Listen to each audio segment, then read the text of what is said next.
Hi hello Swathi Ganga Kannada YouTube ಚಾನಲ್ಗೆ ಎಲ್ರಿಗೂ ಸ್ವಾಗತ ಸುಸ್ವಾಗತ. ಇವತ್ತಿನ ವಿಡಿಯೋದಲ್ಲಿ ವಾರಾಹಿ ಅಮ್ಮನ ಒಂದು ಮಂತ್ರವನ್ನು ತಿಳಿಸ್ಕೊಡ್ತೀನಿ. ಈ ಮಂತ್ರವನ್ನು ಯಾವ ಕೆಲಸಕ್ಕೋಸ್ಕರ ಹೇಳಬೇಕು, ಎಷ್ಟು ಬಾರಿ ಹೇಳಬೇಕು. ಇವಾಗಂತೂ ವಿಶೇಷವಾಗಿ ಅಧಿಕ ಮಾಸ ನಡೀತಾ ಇದೆ. ಅಧಿಕ ಮಾಸದಲ್ಲಿ ತಾಯಿಯ ಒಂದು ಮಂತ್ರವನ್ನು ಹೇಳೋದ್ರಿಂದ ನಿಮಗೇನೆಲ್ಲ ಒಂದು ಉಪಯೋಗ ಇದೆ, ಅದರಿಂದ ಅನುಕೂಲ ಏನಿದೆ, ಎಷ್ಟು ನಿಮಗೆ ಪುಣ್ಯವನ್ನು ಸಿಗುತ್ತೆ ಅನ್ನೋದನ್ನು ಕಂಪ್ಲೀಟಾಗಿ ತಿಳಿಸ್ಕೊಡ್ತೀನಿ.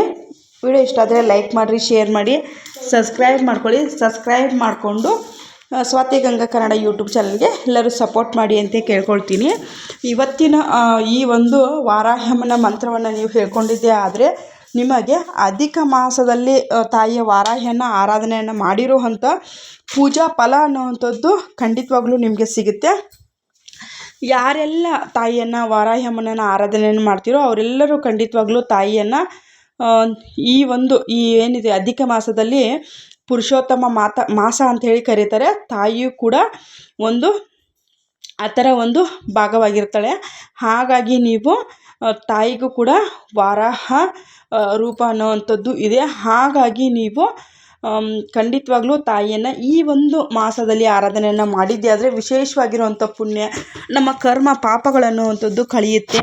ಮತ್ತು ತಾಯಿಗೆ ವಿಶೇಷವಾಗಿ ಇವಾಗ ಇನ್ನೇನು ಸ್ವಲ್ಪ ದಿನದಲ್ಲಿ ನಮಗೆ ಅಧಿಕ ಮಾಸ ಅನ್ನುವಂಥದ್ದು ಮುಗಿತಾ ಇದೆ. ನಾವು ಏನು ಒಂದು ಪೂಜೆಗಳನ್ನು ಮಾಡಬೇಕು, ತಾಯಿಗೆ ಏನನ್ನು ಅರ್ಪಿಸ್ಬೇಕು ಅನ್ನೋದನ್ನು ಖಂಡಿತವಾಗ್ಲೂ ತಿಳಿಸ್ಕೊಡ್ತೀನಿ. ವಿಡಿಯೋ ಇಷ್ಟ ಆದರೆ ಲೈಕ್ ಮಾಡಿರಿ, ಶೇರ್ ಮಾಡಿ, ಸಬ್ಸ್ಕ್ರೈಬ್ ಮಾಡ್ಕೊಳ್ಳಿ. ಬನ್ನಿ ವಿಡಿಯೋನ ಶುರು ಮಾಡ್ಕೊಳ್ಳೋಣ. ನೋಡಿ, ಈ ಒಂದು ಅಧಿಕ ಮಾಸದಲ್ಲಿ 33 ಅನ್ನೋ ಒಂದು ಸಂಖ್ಯೆ ಆಗಿರ್ಬೋದು, ಸಮಯ ಆಗಿರಬಹುದು, ತುಂಬ ಅಂದರೆ ತುಂಬ ಮುಖ್ಯವಾಗಿರುವಂಥದ್ದು. 33 ನಿಮಿಷಗಳ ಕಾಲ ನೀವು ತಾಯಿಯನ್ನು ಆರಾಧನೆಯನ್ನು ಮಾಡಿದ್ರು ಕೂಡ ನಿಮಗೆ ಅಷ್ಟೇ ಪುಣ್ಯ ಅನ್ನುವಂಥದ್ದು ಲಭಿಸುತ್ತೆ.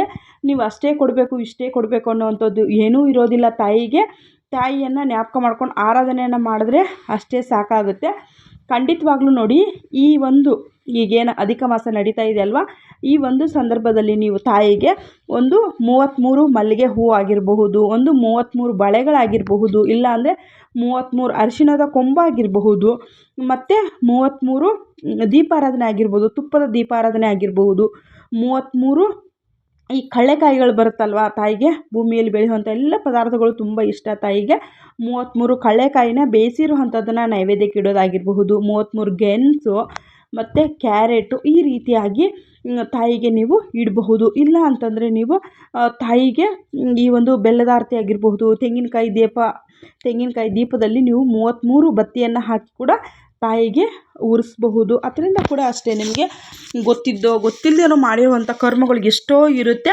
ಆ ಕರ್ಮಗಳೆಲ್ಲ ಅನ್ನೋವಂಥದ್ದು ದೂರವಾಗುತ್ತೆ. ಪುಣ್ಯ ಅನ್ನೋವಂಥದ್ದು ಇವಾಗ ಅಧಿಕ ಅಂತಂದರೆ ಏನೇ ಒಂದು ಮಾಡಿದ್ರೂ ಜಾಸ್ತಿ ಆಗುವಂಥದ್ದು. ಆದಷ್ಟು ಈ ಒಂದು ಅಧಿಕ ಮಾಸದಲ್ಲಿ ಮನೇಲಿ ಜಗಳಗಳು ಮಾಡೋದಾಗಿರಬಹುದು, ಮತ್ತು ವಾದ ವಿವಾದಗಳನ್ನು ಮಾಡೋದಾಗಿರಬಹುದು. ಈ ಒಂದು ಸಮಯದಲ್ಲಿ ಈ ಮಾಸವನ್ನು ದೇವರಿಗೆ ಪೂಜೆಗೆ ಅಂತಲೇ ಮೀಸಲಿಟ್ಟಿರ್ತಾರೆ. ಅದೇ ಒಂದು ಕಾರಣಕ್ಕೆ ಮದುವೆಗಳು, ಮುಂಜಿಗಳು, ಸೈಟ್ ತಗೊಳ್ಳೋದು, ಮನೆ ಕಟ್ಟೋದು ಅಂಥದ್ದು ಏನು ಹೊಸ ಕಾರ್ಯಗಳನ್ನು ಈ ಒಂದು ಮಾಸದಲ್ಲಿ ಮಾಡೋದಿಲ್ಲ ಅಂತಲೇ ಹೇಳ್ಬೋದು. ಆದಷ್ಟು ನಿಮ್ಮ ಮನೆ ದೇವರು, ನಿಮ್ಮ ಕುಲದೇವರು, ನಿಮಗೆ ಇಷ್ಟ ದೇವರು, ಮತ್ತು ನೀವೆಲ್ಲನ ದೇವಸ್ಥಾನಗಳಿಗೆ ಹೋಗುವಂಥದ್ದು, ಪಾರಾಯಣಗಳನ್ನು ಮಾಡುವಂಥದ್ದು ಈ ರೀತಿಯಾಗಿ ಮಾಡಿ ನಿಮ್ಮ ಮನೆಯಲ್ಲಿ ಸುಖ, ಶಾಂತಿ, ನೆಮ್ಮದಿ ದುಪ್ಪಟ್ಟಾಗುತ್ತೆ. ಮನೆಯಲ್ಲಿ ಒಂದು ನೆಮ್ಮದಿಯ ವಾತಾವರಣವಾಗುತ್ತೆ. ಮನೆಯಲ್ಲಿ ಪಾಸಿಟಿವ್ ವೈಬ್ಸ್ ಅನ್ನೋವಂಥದ್ದು ಬರುತ್ತೆ. ಗಂಡ ಹೆಂಡತಿಯರ ಮಧ್ಯೆ ಅಂಡರ್ಸ್ಟ್ಯಾಂಡಿಂಗ್ ಅನ್ನೋವಂಥದ್ದು ಚೆನ್ನಾಗಿರುತ್ತೆ. ಮಕ್ಕಳ ವಿದ್ಯಾಭ್ಯಾಸದಲ್ಲಿ ಉನ್ನತಿಯನ್ನು ಕಾಣ್ತಾರೆ.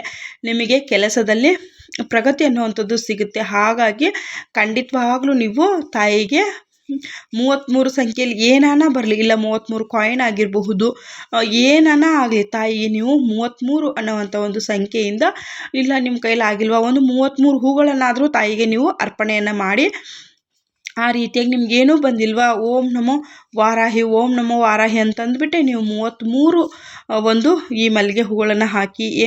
ಹಾಗಾಗಿ ಈ ಒಂದು ಸಮಯದ ಜೊತೆಯಲ್ಲಿ ನಮಗೆ ತಾಯಿ ಅಧಿಕವಾಗಿ ನಮಗೆ ಒಂದು ಆಶೀರ್ವಾದವನ್ನು ಮಾಡುವಂಥದ್ದು, ಒಂದು ಪುಣ್ಯ ಪ್ರಾಪ್ತಿ ಆಗುವಂಥದ್ದು. ಖಂಡಿತವಾಗ್ಲೂ ವಾರಾಹಿ ಅಮ್ಮನಿಗೆ ಅಲ್ಲ, ಇವಾಗ ಶಿವನಿಗಾಗಿರಬಹುದು, ವಿಷ್ಣುವಿಗೆ ಆಗಿರಬಹುದು, ನೀವು ವೆಂಕಟೇಶ್ವರ ದೇವರಿಗೆ ಆಗಿರಬಹುದು, ಲಕ್ಷ್ಮೀ ವರನಾಥ ಸ್ವಾಮಿಗೂ ಆಗಿರಬಹುದು.